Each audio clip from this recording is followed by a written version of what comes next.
Hi there, everybody. For English Digest, I'm Leah. I'm Mike. And we're here today looking at our nature article. So we're going to dive deep into South America. Have you been to South America before, Mike? I have not. No, I have not been to any country in South America. I guess the closest I ever got was an island in the Caribbean. Yeah. But that's still pretty far away. How about you? Yeah, me either. I have not yet been. I always have hoped to go. And one of the places that would be amazing to go to would be Brazil. Because you get to see so much different culture. You've got amazing rainforests. You get to speak Portuguese. And yeah, it seems like it would be pretty interesting. Absolutely. I have some friends from Brazil, and I've always been meaning to go visit them. Maybe I should make that happen. And if I do, I might be visiting a certain place that we're going to be reading about in our article for today. It's kind of an interesting title. It says, Discover Brazil's Surreal Desert Paradise. And when a lot of people think of Brazil, of course, you might think of, football and sports and different things like that. But you also might think of beautiful beaches like the Ipanema Beach, that famous one in Rio. And you might also think of the Amazon rainforest, right? But we often don't think of a desert, No. a dry, sandy area. Absolutely not. I mean, there is a desert further south in Chile, all right, in Argentina. I think the Atacama Desert is a big desert, but Brazil having a desert? That's already quite unusual. Calling a desert a paradise is also strange because a paradise makes you think, well, more of something like a jungle, something with a lot of life, a lot of fruit, a lot of trees, a lot of interesting animals, not a dry, hot, sandy area. And this is also even more interesting because it's described as surreal, like bizarre, like almost something you'd see on an alien planet or in a science fiction film. I have many questions. I can imagine that you do, and I think we should get down and into them. But first, let's listen to the article one time. Rarely does nature present such a striking contradiction as the one found in Lençóis Maranhenses National Park. Located along Brazil's northeastern coast, the park unveils breathtaking scenery, where rippling sands meet crystal-clear lagoons. Under the sun's golden glow, the waters glitter in shades of turquoise and emerald. So surreal is this spectacle that visitors might wonder if they're gazing at a digitally modified photo rather than a living landscape. Were it not for the unique geographical and climatic conditions, such a marvel would not exist. Unlike typical deserts, Lençóis Maranhenses receives a substantial amount of rainfall, particularly during the rainy season from January to May. Crucially, beneath the surface lies an impermeable layer of rock that prevents the water from draining away. Consequently, rainwater accumulates in the valleys between the dunes, forming the spectacular lagoons that have become the park's signature feature. Equally fascinating is the variety of wildlife that has adapted to this unusual environment. One of the most remarkable creatures is the wolffish, a species that thrives in the temporary lagoons. When drought is upon them, these fish burrow deep into the sand, reaching the moist mud below, where they enter a state of dormancy. Only when the rainy season returns do they emerge to feed on insects and smaller fish. Similarly, the park's plant life has evolved to endure the harsh conditions, with many species possessing deep root systems or the ability to store water for extended periods. Such adaptations highlight the delicate yet resilient balance that sustains life in this extraordinary park. It's not only a magical place where the boundaries between deserts and oases blur, but also an exceptional site for nature observation. Scientists and nature enthusiasts alike venture into this amazing wilderness, discovering with each visit how life persistently finds its way even in seemingly impossible environments. We start out here, it says, Rarely does nature present such a striking contradiction as the one found in Lençóis, that's a fun word to say, I guess it's French, right? Lençóis Maranhenses National Park, or maybe Portuguese. Yeah, I think it's probably Portuguese. That would make sense, but that little C under the C they have makes that in Portuguese too. They do as well, Yeah, huh? pretty sure. So now we've learned something. So a lot of times in nature we see certain things, but we don't normally think desert and, as Mike was mentioning earlier, paradise go together. So here we have in nature a striking contradiction, right? So what is this contradiction? We're going to find out. But a contradiction means you think it should be one thing, but it's actually the opposite or something quite different. Contra will often be used to mean the opposite.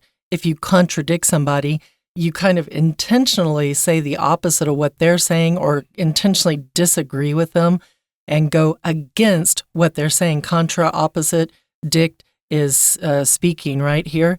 And so, yeah, normally we think of, deserts and national parks as not being the same thing. And here we have Lençóis Maranhenses National Park that's going to give us something interesting, I think. Yeah, kind of things that are opposite of what we might expect to see. Well, let's find out exactly where we're talking about. If you have a map, you might be able to find this. It says located along Brazil's northeastern coast. Okay, so clearly we're near the ocean. We're probably near the Atlantic Ocean there. We're on the northeastern coast, but pretty far up in the country, kind of up where the country starts to join into other countries like Guyana, Venezuela, up there.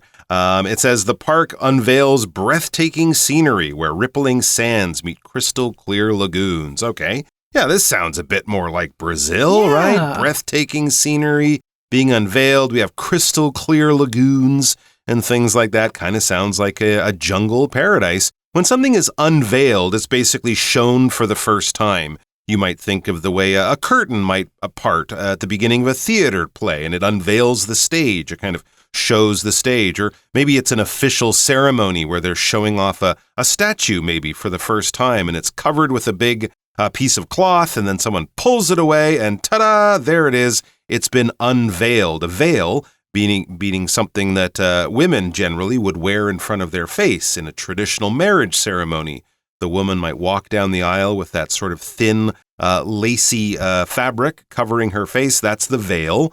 And then when you lift the veil to see the bride's beauty, sort of revealed to everyone, that is being unveiled. So it kind of shows for the first time, or it opens the curtain on this breathtaking scenery, this beautiful landscape. And you will see rippling sands meeting crystal clear lagoons. Okay, well, yeah. I would definitely expect to see rippling sands anywhere on the coast, right? Often on a beach or something like that, or maybe under your feet or at the bottom of a lagoon, which is a kind of lake structure created often by coral reefs. So if you have a sort of coral reef area where there's seawater inside the lagoon or inside the reef, but then it's separated from the larger ocean beyond, that smaller area, that sort of artificial lake created by the reef, that would be a lagoon. And yeah, underneath your feet, often where water activity or where wind activity has occurred, you will see rippling sands. There's kind of ridges to it. It's kind of like a wave pattern, and we call those ripples, the same way you create ripples by throwing a stone in calm water, those sort of rings of little waves that are created around where the stone goes into the water. Those are rippling. Those are ripples, I should say. And if you see that same pattern on the sand under your feet, as I said, often caused by wave or current action, or maybe wind action on a sand dune in a desert, you might see ripples. So anything with ripples we would describe as rippling. And we go on with more descriptive elements to where we're going, right? It says under the sun's golden glow. So we get the sun's golden glow shining down on this beautiful sand. And the waters are also glowing from the sun's glow. The waters glitter. They are sparkling like glitter. If you've ever had someone around you play with glitter, you know how crazy and annoying it is because no matter what, everything afterwards will be covered with glitter. You might try to keep it in one place, but glitter is just this little bitty, kind of chopped up teeny tiny sparkly plastic pieces that get everywhere. So you buy it for arts and crafts projects, and yeah, it's just kind of the thing you can't ever get rid of. Kind of like sand after coming off of a beach. You'll find sand in all sorts of interesting places after you've come off the beach. Here, the waters are glittering, so it is an actual verb, and it just means they're sparkling and shining, like almost like there's like metallic glitter on the top of the water. And they're sparkling in shades of turquoise and emerald. Now, turquoise is kind of a blue-green. It's also a stone. It is used by a lot of Native American cultures in jewelry. So if you're in America in the Southwest, you'll often find a lot of stores with turquoise jewelry in them. And another shade that is coming up is emerald, and that's more like a green with a little bit of blue in it. And that's also a jewel as well, but it doesn't necessarily have to be, the same color as this color of emerald. A lot of times when I think of emerald, I think of the rich dark green colors of a royal a outfit that a king is wearing or something. And so surreal, so bizarrely, amazingly there is this spectacle that visitors might wonder if they're gazing at a digitally modified photo rather than a living landscape. So the spectacle here means the thing that you are looking at, the thing that you're checking out, this bizarre thing that you are seeing. And it's just kind of making you go, what the heck is this? Is this a picture that's been like digitally modified to make it bluer blues and more crystal sand and glitter here and there? What is this? Yeah, it's obviously something that is very unusual and unique. We don't see landscape, geography, or, nature being sort of displayed in this spectacular way. So it says, were it not for the unique geographical and climatic conditions, such a marvel would not exist. So yeah, it is very unique. It is very unusual. There's unique geographical things going on. So the way the land and the water are sort of interacting there, the way the land is formed over millions of years, that's kind of unusual. And we also have unusual climatic conditions. This is basically talking about the weather patterns around this area.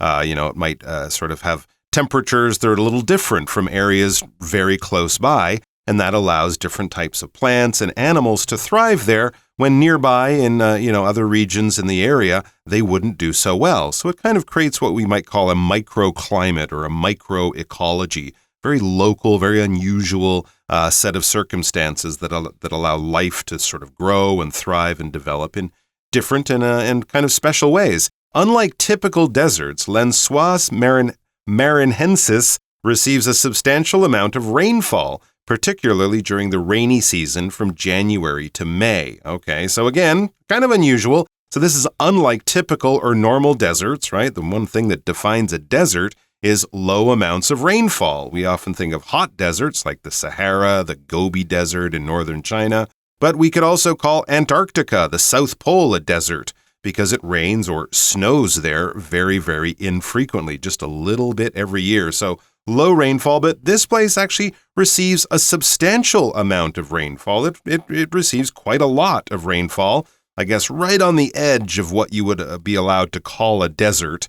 So it is much rainier than most desert regions in the world. That's why, obviously, they have a lot more growing, a lot more life. And this is particularly true. The heavier, higher amounts of rainfall are particularly true during the rainy season from January to May. I'm pretty sure most deserts don't have a rainy season, or if they do, it goes from like a few millimeters to maybe 1 centimeter. But this place might actually, receive a fair amount of rain. For a desert, I mean, remember, we are in Brazil. We are on the edge of the Caribbean. This is a pretty warm and rainy part of the world anyways. And this rainfall is actually probably the contradiction we're seeing, a desert, and yet, wait a minute, there's a lot of rain. And crucially, so significantly important here, is that beneath the surface lies an impermeable layer of rock that prevents the water from draining away. So there is some rock under the surface of the lagoon, under the surface of the areas in the desert that is impermeable. It means that water can't get in or moisture and things like that can't get in and get through. It is unable to be permeated, to be filled with water. That way the water sticks around. It doesn't go away. And consequently, so as a result of this crucial thing, rainwater accumulates in the valleys between the dunes, forming the spectacular lagoons that have become the park's signature feature. So that rainwater sticks around. It accumulates. It's there and it doesn't go away. It accumulates. It gathers more and more on what it is. And, even though you might have a dry season where things dry up, whenever there's rain again, it can't get through that impermeable base level, and it just sits there and it gathers and gathers and gathers. So it accumulates. And where does it accumulate? In the valley. So in the recesses between the dunes. Dunes here being these little hills of sand that are made when the wind blows left and right and causes, some sand to blow here and blow there. And then you've got the dunes. And in between those dunes, you've got the valleys of the dunes. And it forms these amazing lagoons that are the signature feature, the very famous, well-known feature of this park. Let's take a little bit of a moment to accumulate some knowledge of our own. Let's listen to our Chinese teacher one time. Hello everyone, 我是 Patrick. 今天讲解的是夏季合刊 Unit7 Discover Brazil's Surreal Desert Paradise. 这个单元介绍的是位在南半球非常特别的一个景点 Lençóis Maranhenses National Park. 这是伦索伊斯马拉年塞斯国家公园，沙漠和绿洲的奇幻交汇。这是位于巴西的千湖沙漠。巴西距离台湾非常遥远，如果想要到当地欣赏这个景点，那我想同学要先了解，你必须得飞20到30个小时以上。如果呢再加上转机等飞机的时间，还有搭车接驳的时间，可能至少要2-3天都在交通运输上。那我建议大家先在 YouTube 上面找影片来看，虽然比不上亲身体验，可是也可以大开眼界。好，我们一起来看学习重点，请同学特别注意到这整篇文章其实有非常多的倒装句。首先第一句就是 Rarely does nature present such a striking contradiction. 好， Rarely does 它等于呢是把副词移到最前面去，那真正的主词应该是 nature。 好，大自然很少这样子。A striking contradiction 就是让我们看到呢非常鲜明的对比。好，那什么样的鲜明对比，我们继续往下看就会看得到了。那第二个句子让我们知道要介绍的这个景点呢，它是位于巴西的东北海岸。好，那再来我们请看一下第三个句子，等于是描述这个景点会看到一些什么。 Under the sun's golden glow，所以在金色阳光照耀之下 ，the waters glitter in shades of turquoise and emerald。好，那当然这两种颜色 turquoise、emerald 非常的像，其实都是呢跟这个宝石有关系的，像 turquoise 绿松石，那 emerald 就是我们常常都会说这个就是所谓的祖母绿的颜色。好，再来，请同学看到第四个句子，老师在开头已经讲到了，这整篇文章有非常多的倒装句。第四个句子也是一样 ，So surreal is this spectacle that。那一般而言呢，我们常会比较常见的是 so 加上形容词，再加上 that 的子句。那可是作者呢，把这个形容词拿到前面去了 ，So surreal is this spectacle。那还原的话，应该是 This spectacle is so surreal that 哒哒哒哒哒。好，这个句子表示呢，这个景象如此的超现实，以至于怎么样？好，以至于怎么样呢？你如果看到这个景色的时候，你会以为，这个是不是电脑修图的？好，那实际上并不是修图，它是真真实实的影像 ，a living landscape。好，再来，我们看到第二段的第一个句子，这又是一个倒装句了。那特别呢，要指出来的是，这个句子其实是假设语气。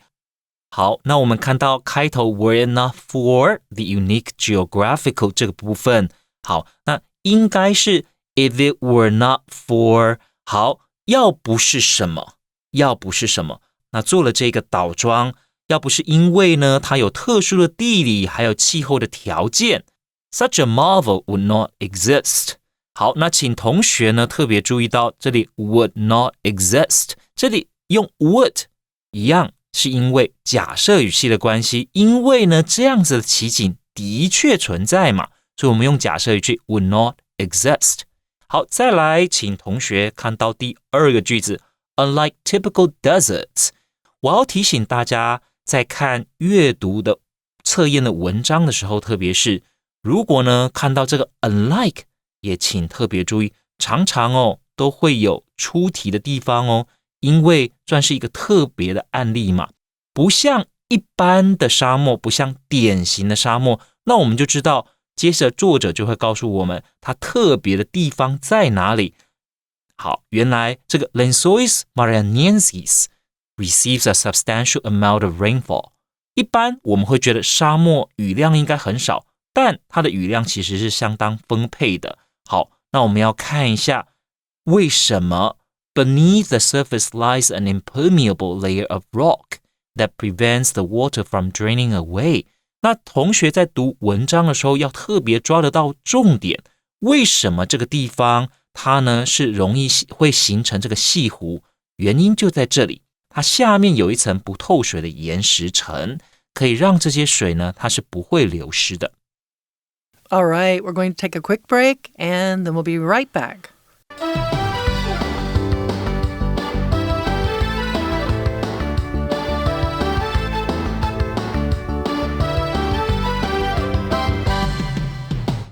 So equally fascinating, if we're looking at our next paragraph, now that we're back into it, is the variety of wildlife that has adapted to this unusual environment. So it's really cool that this water accumulates, as we were talking about earlier, but it's also really fascinating that there's a lot of little creatures that live in this kind of an environment, this unusual, this strange, this odd environment. One of the most remarkable creatures is the wolffish, a species that thrives in the temporary lagoons. When we talk about temporary lagoons, now we know for sure that when it's not the rainy season and when it gets really hot in Brazil, in that general region, that water that has accumulated will dry up. And there are fish that are in that lagoon. So what do? Well, when drought is upon them, these fish burrow deep into the sand, reaching the moist mud below where they enter a state of dormancy. So these fish, they burrow, they dig down. You're kind of like making a little hole like a dog, getting the sand out of the way, and you're probably sticking your face in there and put your bone in there. That's a burrowing process that you're looking at. You're digging a hole into the earth. And they get in there and they want to get to the moist mud, so a place where things stay wet, even though everything else up above has dried out, and they stay there and they enter a state of dormancy. If you look at the word dormancy, it comes from the French word, I believe, dormir, which means to sleep, like, are you sleeping, right? Frère Jacques, dormez-vous? That dorme is to sleep, right? Dormancy just means a period of kind of like sleep where you're not moving around a lot, you're not doing a lot, you're just kind of staying still, you're kind of hibernating. There you go. So that's how they avoid the dry season. Only when the rainy season returns do they emerge or come out from their burrows. We can also use burrow as something that has been dug, like certain animals live in burrows, or they burrow into the ground. They're hole in the ground, so they emerge or they come out from their burrows to feed on insects and smaller fish. This is, in the same way that many animals might sort of sleep through the winter months, the cold winter months when they can't find food, and then when the spring comes and the weather warms up, they come back out and they are hungry. So in this case, the wolffish is feeding on insects and smaller fish as it starts to, replenish itself. Similarly, the park's plant life has evolved to endure the harsh conditions, with many species possessing deep root systems or the ability to store water for extended periods. Yes, all life must adapt to the environment that it finds itself in, or of course it will die off eventually. And the plant life there, it has evolved. It has changed to fit its environment. They're enduring these harsh conditions. A lot of rain some times of the year, no rain other times of the year. They have to be adaptable. So some of the plants have deep root systems.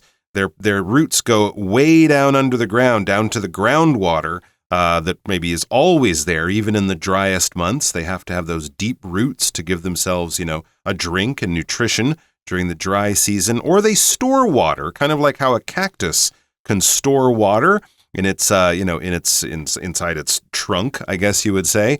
And of course, camels can also store water in their fatty humps. But this is the way certain plants and animals can survive through the driest seasons or the driest months of the year when rainwater is hard to come by. It says such adaptations highlight the delicate yet resilient balance that sustains life in this extraordinary park. Yeah, these amazing adaptations or the way things change, living creatures change themselves in order to survive. They highlight or they kind of bring focus or bring attention to the delicate yet resilient balance. It's a delicate balance, as much of nature is, but nature can also be resilient. It can be tough. It can take damage. It can take changes. It will adapt. It will go on. Certain plants or animals won't survive, but life will go on. Life is resilient. And that, of course, helps to sustain life in this extraordinary park with its very unusual environment and geography. To sustain something is just to keep it going. We sustain our lives by eating and drinking and breathing and sleeping and things like that. But you can also just sustain your energy. Maybe you have a long day and you have many, many things to do. Well, having a snack or a cup of coffee in the afternoon will help to sustain or keep your energy levels going. So to sustain is just basically to keep something going when it might naturally stop or, sort of start to fade away. And this park just has this ability to sustain life, so it's pretty incredible. In fact, it's described in this next sentence as magical.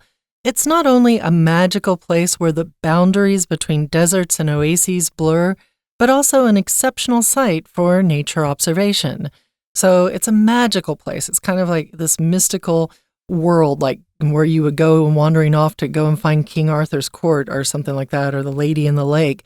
It's that magical sort of spot. And why is it magical? Well, because the boundaries between deserts and oases blur here. So it's, normally you think of a desert, you don't think of green stuff. An oasis is a lot of green stuff in the middle of a desert, actually. And here it kind of blurs together and you get a bit of both. Boundaries means a line that's created or an area that contains things is held by boundaries. So a lot of times countries, when they want to say, this is my country, and it goes right here, what you're drawing is a boundary. If you talk about Trump, who has wanted to keep people out, he wants to create a boundary with a border wall. That's one thing he has talked about. And you can also have boundaries when you're dealing with people in your life that you feel are maybe not so nice to you. And instead of always saying yes to those kinds of mean people, you need to create a boundary. You need to create a border. You need to create a line that allows you to push away people who that stops people from getting too close to you and pushes people away from being able to pick on you too much. Going back in, these are boundaries that are found between deserts and oases, right? An oases here is talking about a plural for an oasis, which is normally like a fertile green spot in a desert. And here we have the deserts and we have these fertile green spots, and they kind of blend together. They blur. And it's also, great for nature observation. So scientists and nature enthusiasts alike will venture, will go in there, will dare to go into this amazing wilderness. And they will do that to discover with each visit how life persistently finds its way, even in seemingly impossible environments. So how does life manage to keep going without giving up, to persist, to keep struggling and striving to move forward without giving up? Is when you persist. If it's persistently finding a way, it means it's going and going and going and never stopping. Someone who is persistent in wanting to provide us with a wealth of knowledge is our Chinese teacher. So why don't we stop now and listen? 好，第三段有2个文法的重点，老师要跟大家提示一下。首先呢，就是第4句的 only when， 这个也是倒装句哦。那因为 only 这个副词放在最前面的时候呢，那我们会做倒装 only when 先加这个副词的片语 do they emerge to。好，原本我们是 they emerge to， 那可是因为你倒装的关系，所以呢前面加了这个助动词。好，只有在雨季再重新回来的时候，好，那上面所讲的这些鱼呢，它才会再出现。好，接下来我们要看到的是第5个句子。第5个句子这里 The park's plant life has evolved to endure the harsh conditions。请同学注意 endure 这个动词，它当及物和不及物呢，是意思是有差别的。一般而言，当它是及物动词的时候呢，通常是忍受，像比如说 endure pain， 忍受疼痛。那如果当不及物的时候，常常都是持续的意思。These cities have endured through time。那等于说，这些城市呢，已经都存在好久的时间了。好，再来呢，我们就看到第4段。第4段，请同学看到第3个句子。第3个句子 ，Scientists and nature enthusiasts alike。好，科学家也好，或者呢喜欢大自然的也好 ，venture into， 请同学把 venture into 画起来。venture into 不只是进入什么地方，它是带有冒险的去探索的这个概念。好，以上就是我们针对这一篇巴西这个特殊的景点所做的中文讲解。See you next time. So it's time for us to go, Mike. Have you got your backpack on? Not quite yet. I still have to book my tickets and figure out when to go because, of course, the seasons are completely the opposite, aren't they, in Brazil? I don't want to go there in the dry season. I want to see a wolffish. You want to have an oasis that's going to pop up and be there. That too, yes. And a lagoon. lots of lagoons. For English Digest, I'm Leah. And I'm Mike. Take care. Bye-bye.